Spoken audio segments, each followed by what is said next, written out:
Assalamualaikum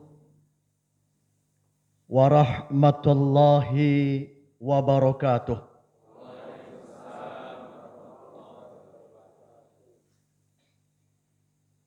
Alhamdulillahi rabbil alamin. Alladzi arsala rasulahu bil huda wa dinil haq liyudhhirahu 'alad dini kullih wa kafa billahi syahida. Ashhadu an la ilaha illallah wa ashhadu anna Muhammadan abduhu wa rasuluh. Allahumma salli ala Muhammad wa ala ali Muhammad kama sallaita ala Ibrahim wa ali Ibrahim fil alamina innaka Hamidum Majid. A'udzu billahi minas syaitonir rajim. Bismillahirrahmanirrahim. Syahrul Ramadan alladzi unzila fihil Qur'an hudal linnas wa bayyinatin minal huda wal furqan. Wa qala aidan ya ayyuhalladzina amanu taqullaha faltandur nafsum ma qaddamat lighad wattaqullaha innallaha latifun khabirun bima ta'malun.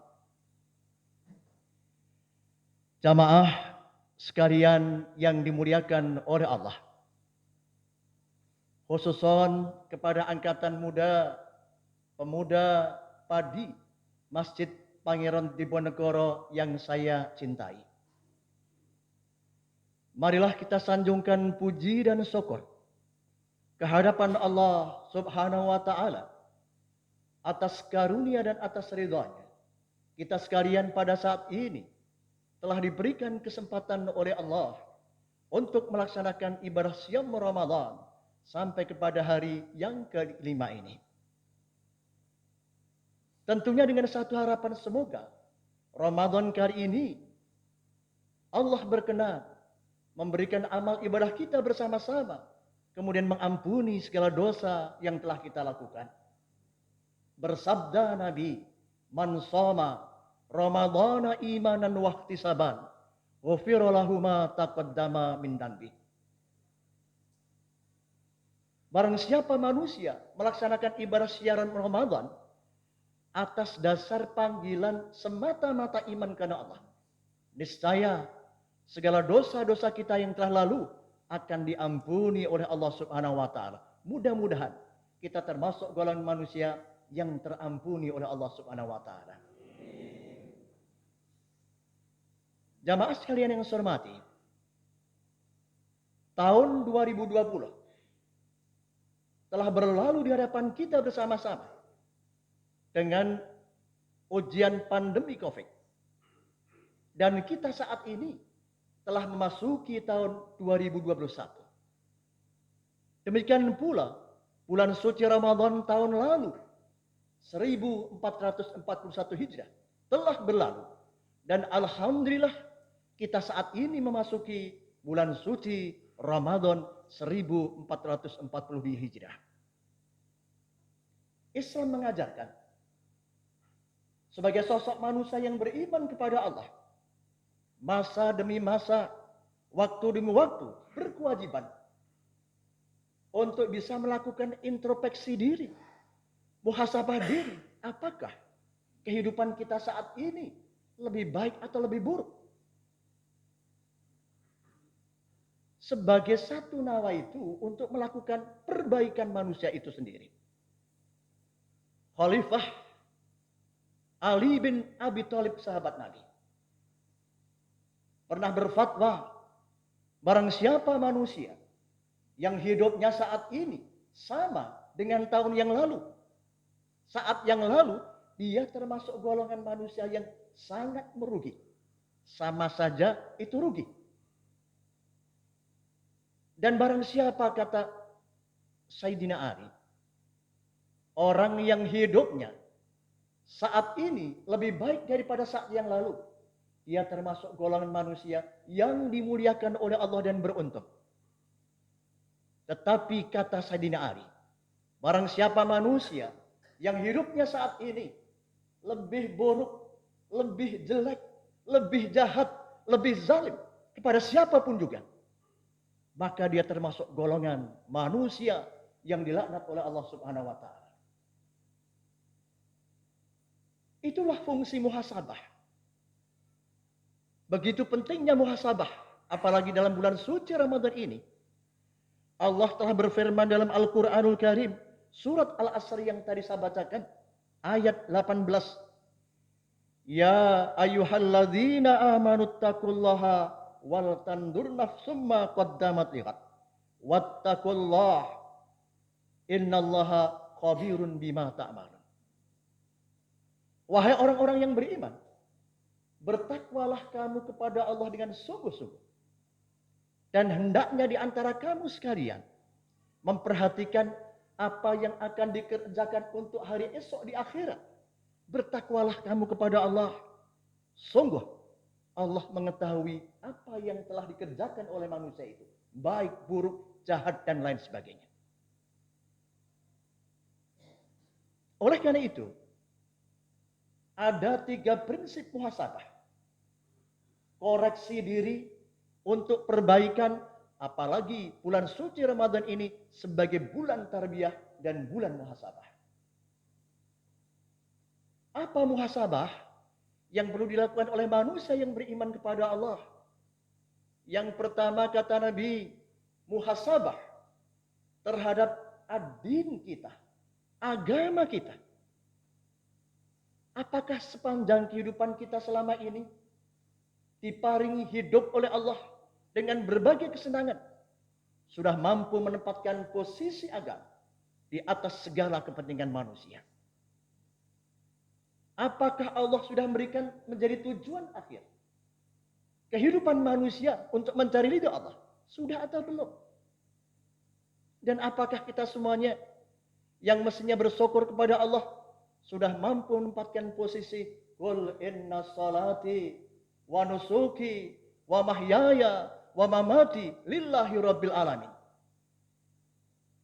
Manakala seorang manusia mampu menempatkan posisi agama, posisi Allah, dengan melaksanakan prinsip akidah, keyakinan kepada Allah, zat yang wajib disembah ditakuti, dan mampu menegakkan esensi prinsip pengabdian ibadah kepada Allah.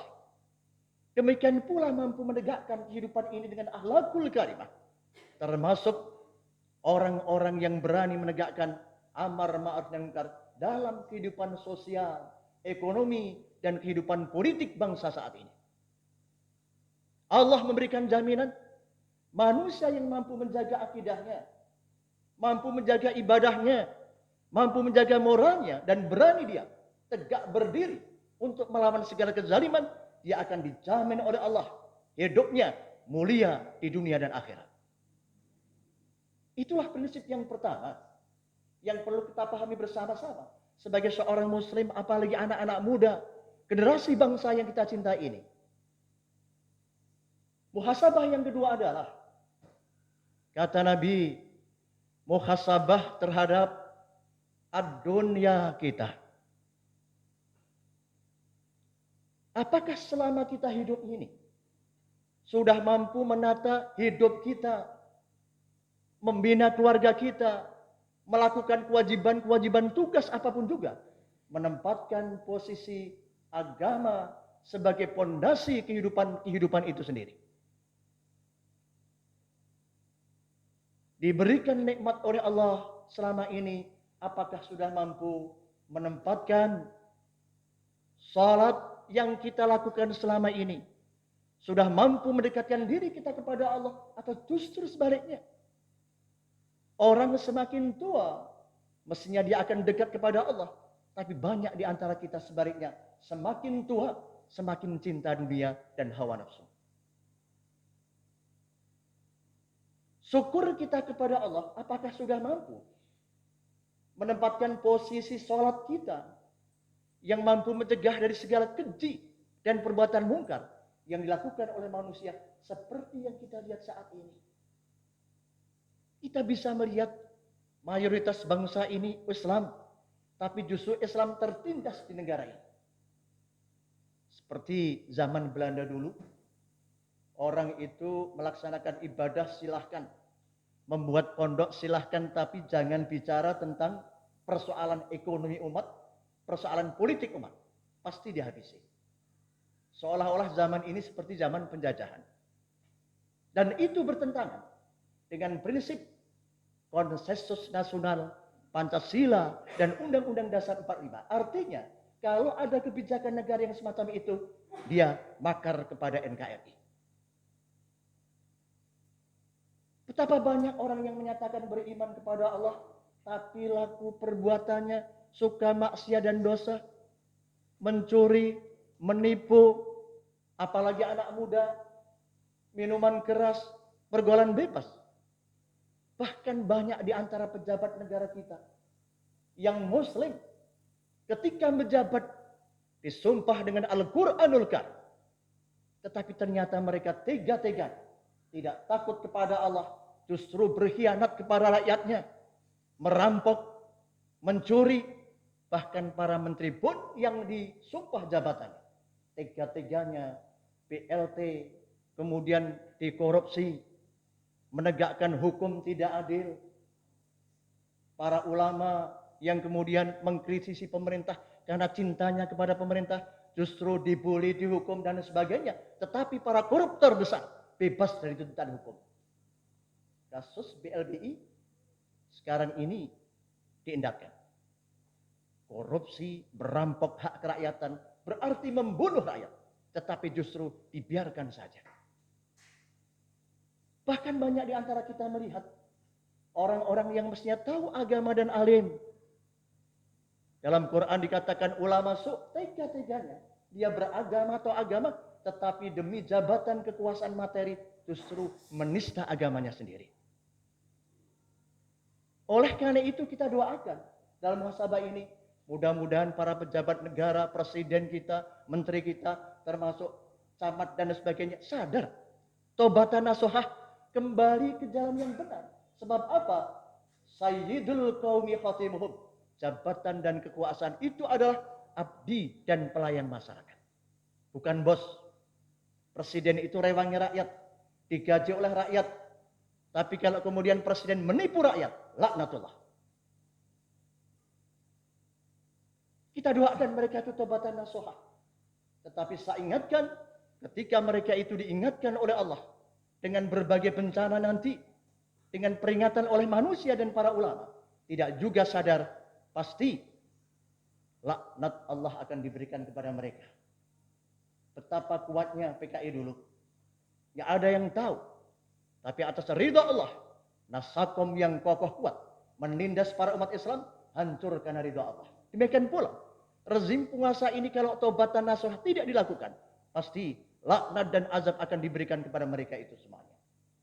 Muhasabah yang ketiga adalah jamaah sekalian yang saya muliakan. Muhasabah terhadap akhirat kita. Hidup ini sementara.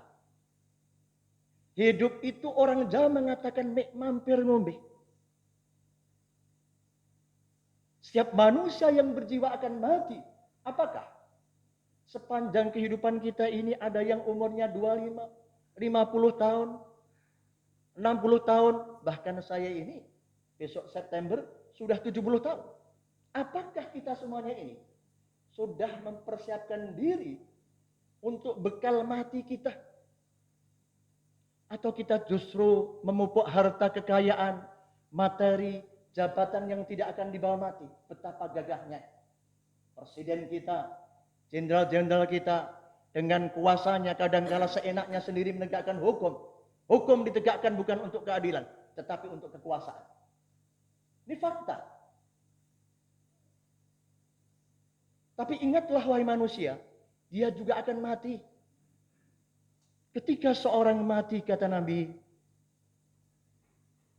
diambil nyawanya oleh Allah, kemudian mau dikuburkan, dikafankan, mau berangkat ke mabar kuburan, dia akan diantar oleh tiga pihak. Yang pertama, keluarganya berduka ikut ke kuburan. Yang kedua, segala harta miliknya mengantarkan orang-orang dengan mobil ke kuburan. Dan yang ketiga adalah amal kebajikan yang dilakukan. Ketika dikubur berkalang tanah, maka sang jenderal, sang presiden tidak ada maknanya apa sekali. Kalau dia itu kemudian ditinggal pulang, yang ditinggal hanya amal kebajikan. Kalau dia baik, selamat dunia akhiratnya.